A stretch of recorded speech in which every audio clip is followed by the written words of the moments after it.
Halo, assalamualaikum warahmatullahi wabarakatuh. Alhamdulillahirabbil alamin, kita bisa ketemu lagi dan di sini kita akan sharing-sharing lagi seputar kehamilan.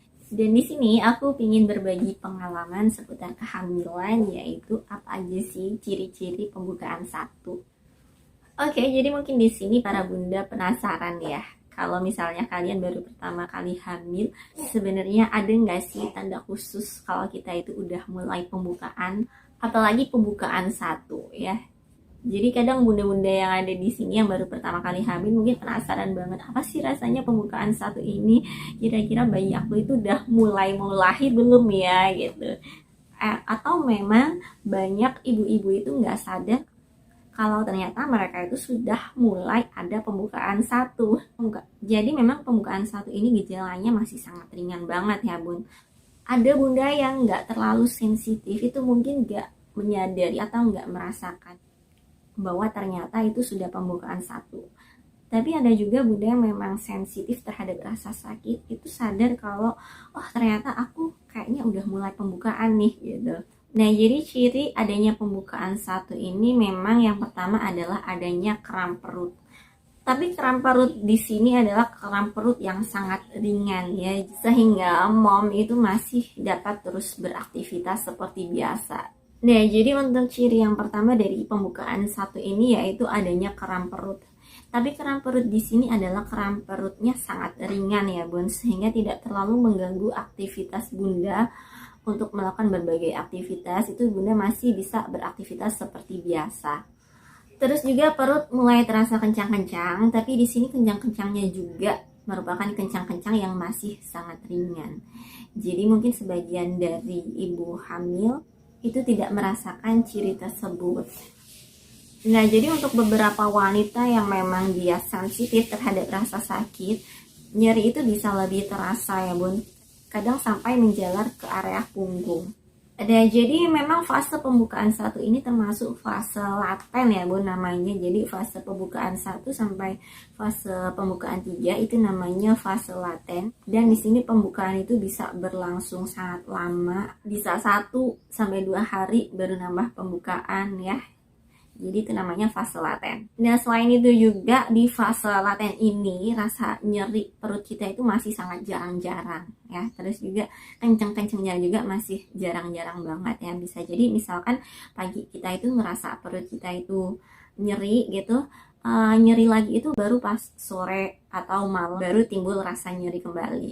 Nah, jadi setelah melewati fase laten itu, setelah pembukaan 3, kita akan mengalami pembukaan 4 sampai ke pembukaan 10. Nah, pembukaan 4 sampai ke pembukaan 10 itu namanya fase aktif ya, dimana pembukaan itu bisa berlangsung lebih cepat ya. Nah, biasanya di fase aktif ini pembukaan bisa berlangsung lebih cepat ya bun, bisa 1 jam itu nambah pembukaan, 1 jam lagi bisa nambah pembukaan berikutnya, jadi lebih cepat durasinya.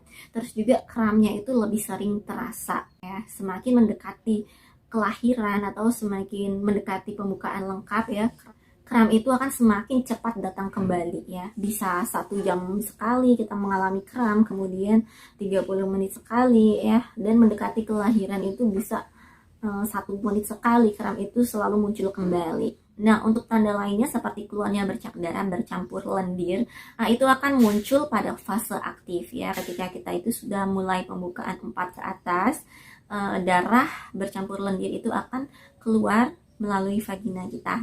Untuk pembukaan 1, mungkin di situ sudah ada ya kapiler darah yang sudah mulai terputus ya. Namun itu belum terlihat ya. Mungkin kita itu bisa mengetahui kalau bidan kita atau dokter itu melakukan pemeriksaan dalam vagina ya, baru itu kelihatan. Memang pada fase pembukaan 1 itu darah itu belum muncul keluar ya, belum muncul sampai keluar ya, mungkin aja baru sedikit tertempel di dalam gitu ya. Jadi kita itu belum bisa melihat dengan kasat mata kita sendiri ya, kita itu bisa tahu dengan bidan atau dokter itu melakukan pemeriksaan ke dalam vagina gitu. Nah, untuk pembukaan satu juga, mungkin kalian kalau udah mulai ngerasa nyeri-nyeri gitu, kalian tunggu dulu di rumah ya. Kalian nggak diharuskan ke RS, karena biasanya kalau misalkan bidan atau dokter kalian itu meriksa ya, oh ibu baru pembukaan satu, pasti kalian bakal disuruh balik pulang dulu ke rumah ya. Karena fase dari pembukaan satu ke pembukaan aktif itu lumayan lama ya, bisa seharian ya. Daripada bunda itu nunggu di rumah sakit atau nunggu di bidan ya, itu kan lebih nggak nyaman. Mending di situ bunda itu tunggu aja di rumah ya. Nah, ketika bunda itu sudah mengalami fase aktif ya, ditandai dengan seringnya terjadi yang namanya kram perut ya, kram perut yang lebih sering, misalkan di situ 10 menit sekali bunda itu merasakan kram. Nah, barulah di situ bunda itu boleh menuju ke rumah sakit atau bidan tempat bunda itu ingin melahirkan. Oke, itulah tadi Bun ciri-ciri dari pembukaan satu. Memang masih agak sulit diprediksi ya Bun ya. Jadi cirinya memang kita itu masih mengalami kram yang sangat ringan. Tapi semoga dengan adanya video ini Bunda itu bisa lebih tahu tentang ciri dari si pembukaan itu sendiri. Oke, jadi itulah tadi ciri-ciri tentang pembukaan satu. Semoga ini bermanfaat buat Bunda semuanya. Dan jangan lupa share video ini ke teman-teman Bunda semuanya, supaya mereka juga bisa lebih tahu seputar tentang kehamilan. Dan jangan lupa di subscribe ya videonya. Bye-bye.